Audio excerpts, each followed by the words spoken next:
সৰ্বানন্দ সিংহই সুদীৰ্ঘকাল বেংমৰা মটক ৰাজ্যৰ শাসন চলাইছিল আৰু এগৰাকী মহান ৰজাৰ নেতৃত্ব আৰু ব্যক্তিত্বৰ বাবে মটক ৰাজ্যলৈ এক নতুন অধ্যায় সূচনা কৰিবলৈ সক্ষম হৈছিল।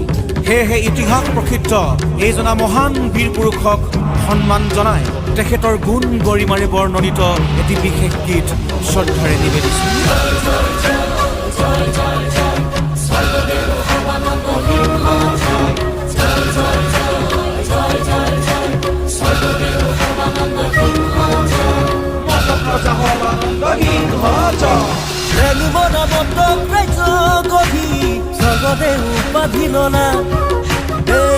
শাসনৰ বাতলি বেলি জাতিটো চিনাকি দিলা।